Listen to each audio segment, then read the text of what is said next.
Bienvenido a tu canal Biblia y Nutrición Oficial. Yo soy Argeni García y para esta entrega quiero hacer un análisis exhaustivo de las Sagradas Escrituras. ¿Por qué el Evangelio de Lucas es el único evangelio que registra en el momento que Cristo estaba en el madero, en la cruz, y a la derecha estaba un malhechor y a la izquierda estaba otro malhechor, ¿verdad? Y a uno de ellos Jesús le dijo que de hoy estará conmigo en el paraíso? El malhechor le dijo: Señor, acuérdate de mí cuando venga en tu reino. Y Jesús le contesta: desde hoy, de cierto te digo, en verdad te digo, que hoy estará conmigo en el paraíso. El único evangelio que registra eso es el Evangelio de Lucas. Ahora bien, cuando yo comienzo a analizar, a estudiar lo que es la trayectoria, el origen de Lucas, Lucas era médico, pero algo que me llama la atención es que Lucas, su nacionalidad, su origen es griego. Lucas es griego. Y los griegos en aquel entonces, ¿verdad?, era la nación que predominaba, ¿verdad? Era la nación que una vez tuvo cautivo a Israel por unos cuantos años, ¿verdad? Pero ¿qué pasa? Su cultura, su escritura, su enseñanza la heredaron los griegos. Por eso se llaman greco-romanos, porque ellos heredaron sus dioses, heredaron su escritura, heredaron su sapiencia, todos. Los griegos, los romanos absorbieron la cultura griega. Entonces, por eso Lucas es un personaje muy importante, porque Lucas es griego. Y Lucas, su evangelio, se lo escribe a un hombre llamado Teófilo, el cual significa amigo de Dios. La palabra teo, Dios, filo o filial, amor, amigo de Dios, o significa la palabra Teófilo. Se cree que Lucas fue, ¿verdad?, lo comisionaron para hacer este tipo de investigación, le financiaron, ¿verdad?, esta investigación. Por eso él escribe su evangelio que lleva su nombre, Lucas, y también concluye con el libro de los Hechos, dando continuidad al Evangelio de Lucas, ¿verdad? El Evangelio de Lucas termina con el libro de los Hechos y se lo dirige especialmente a Teófilo. Pero algo que yo quiero resaltar es que Lucas registra esta parte, y por eso hay personas que quizás no lo he visto, pero quiero resaltarlo. ¿Por qué Lucas este detalle lo toma en cuenta? Porque Lucas, en primer lugar, es griego. Su cultura son politeístas. Cuando hablamos de politeísta, estamos hablando de personas que adoran varios o muchos dioses. La palabra poli quiere decir mucho, teísta, Dios. Entonces, adoraban muchos dioses los griegos. Pero tenían una creencia los griegos, era que ellos creían en el inframundo. Creían que el dios Hades era el dios del inframundo. Y como ellos utilizaban el deporte, que también nace de griego el deporte, los gladiadores que peleaban en las arenas, aquellos que morían por la espada de su compañero, dice que ellos iban y paraban al inframundo y allí los castigaba el Hades. Hades los castigaba. Entonces, por eso que la palabra Hades y la palabra Seor significa lo mismo, porque para traducir Seor, que en hebreo, para llevarlo al Nuevo Testamento que está escrito en griego, había que buscar, ¿verdad?, una palabra que quiera decir lo mismo. Entonces, la palabra cuajó, la palabra que tiene el mismo significado para referirse a la morada de los muertos, es la palabra Hades en el Nuevo Testamento. Por eso que Seor en hebreo significa la morada de los muertos, pero Hades es lo mismo, pero en griego. Entonces, la palabra Hades. Y vemos que Lucas es el único evangelio que registra lo que por muchos años se ha tenido una polémica con respecto a lo que es la historia de Rico y Lázaro, o la parábola. Muchos dicen que es una parábola, otros dicen que es una historia. Pero lo importante de todo esto que fue Jesús que lo dijo. Ahí es que está el detalle. Y Jesús siempre en su mensaje, en su enseñanza, lo que él dejaba que nosotros veamos el trasfondo espiritual, o sea, la enseñanza espiritual que dejaba esa parábola o esa historia. ¿Qué Jesús quiso decir con esa historia? ¿Qué Jesús quiso enseñar con esa parábola? Si era que era una parábola, porque en sí la parábola no mencionaba nombre y ahí pierde fuerza de parábola.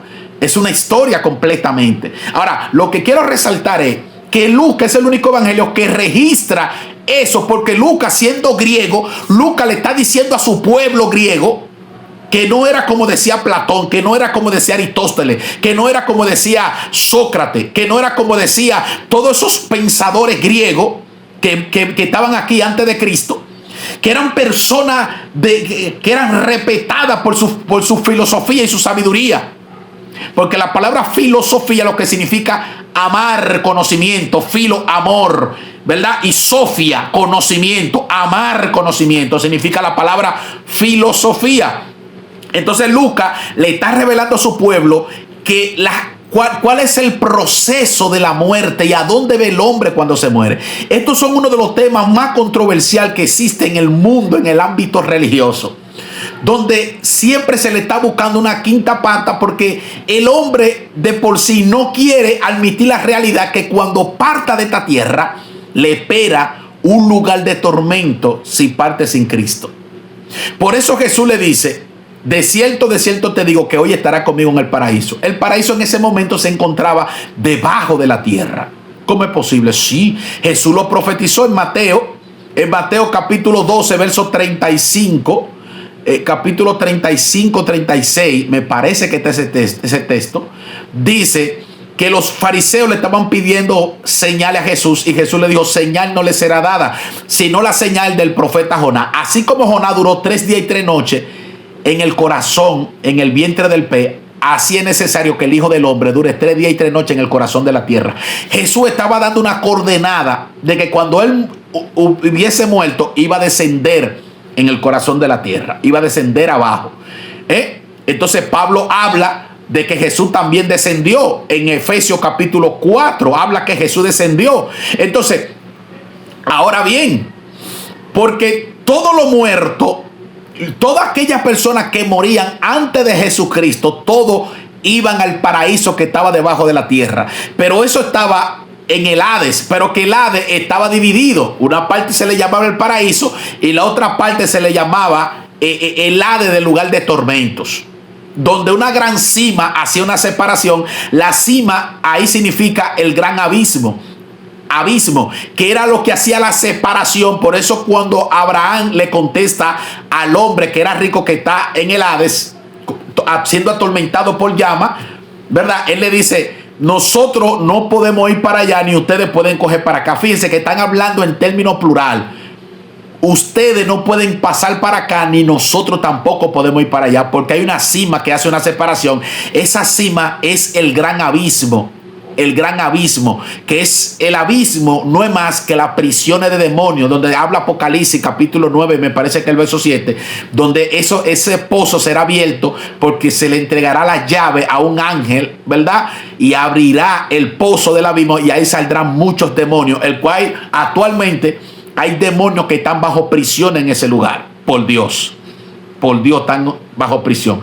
Entonces Lucas registra, le explica a su pueblo de que no es un Hades que castiga, no, es que hay un lugar de tormento, que todas aquellas personas que mueren sin Cristo van para ese lugar. Pero estas personas que murieron antes de Cristo fueron reservados. Por eso se habla y se toma la palabra el seno de Abraham. La palabra seno quiere decir el pecho, quiere decir protección, seguridad. Estas personas estaban resguardadas, estaban guardadas allí, esperando que Cristo cumpliera la misión en la tierra. Una vez que Cristo cumple la misión, oiga esto, una vez que Cristo cumple la misión, que Cristo muere, hermano, Cristo muere, el cuerpo se queda en el madero y Jesús desciende abajo. Y allí comienza a hacer una obra los 3 días que estuvo debajo de la tierra.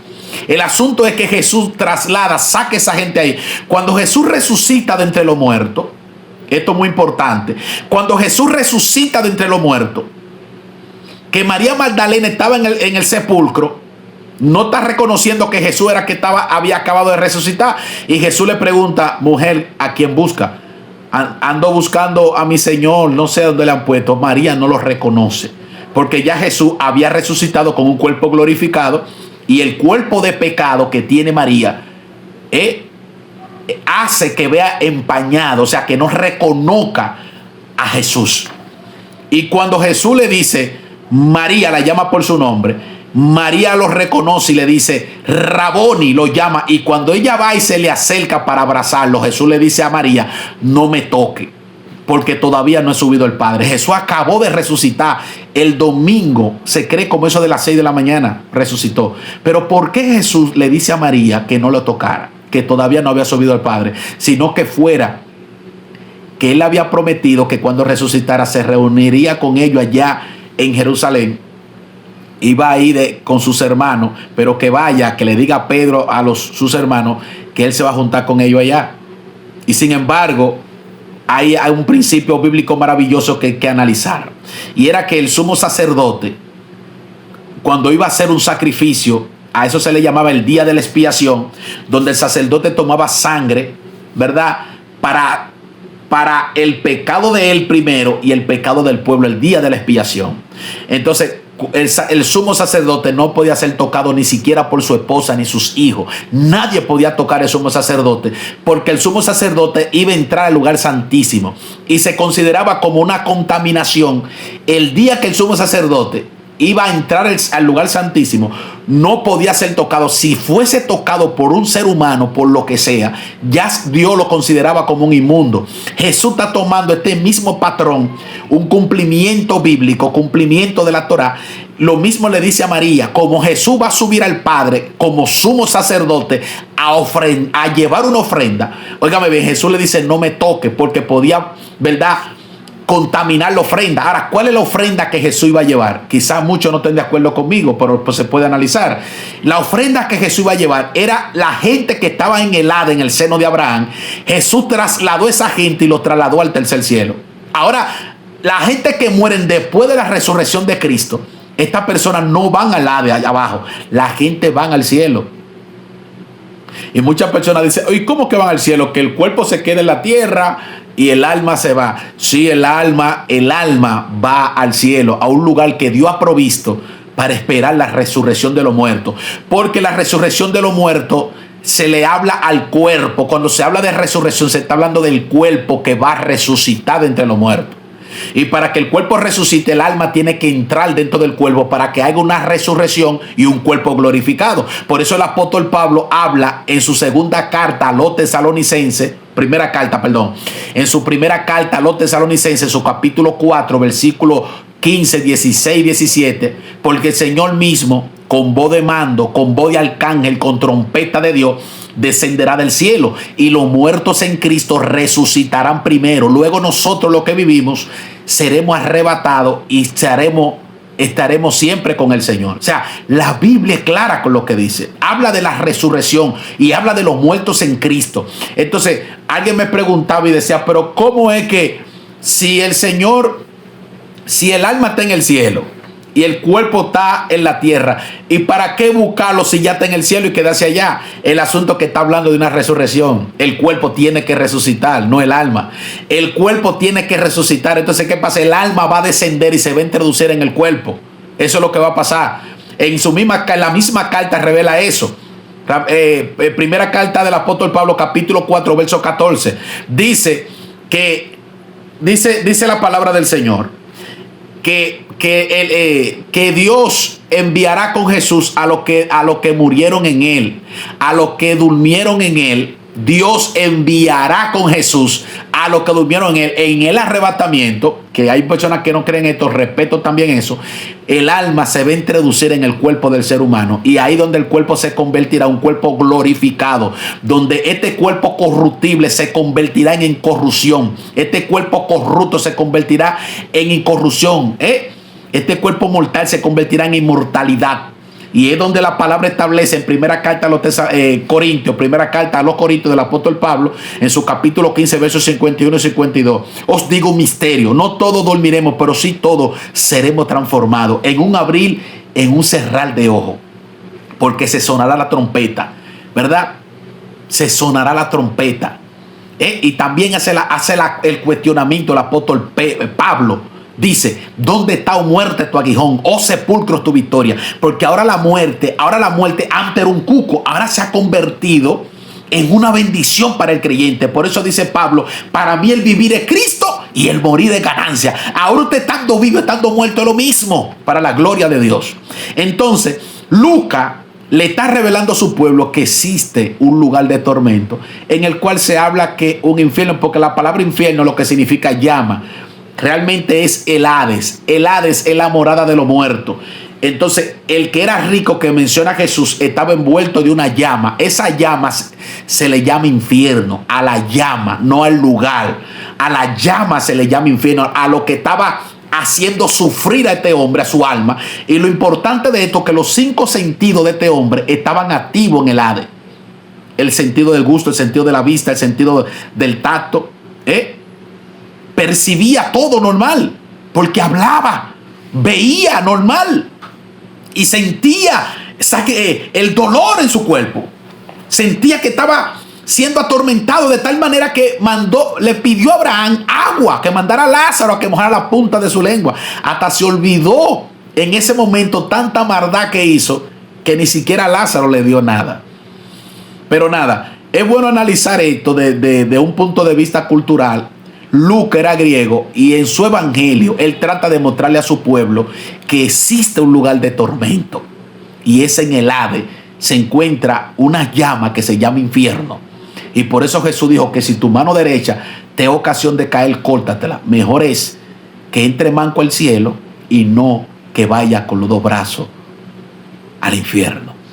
Así que nada, Dios te bendiga y Dios te guarde. Será hasta la próxima entrega.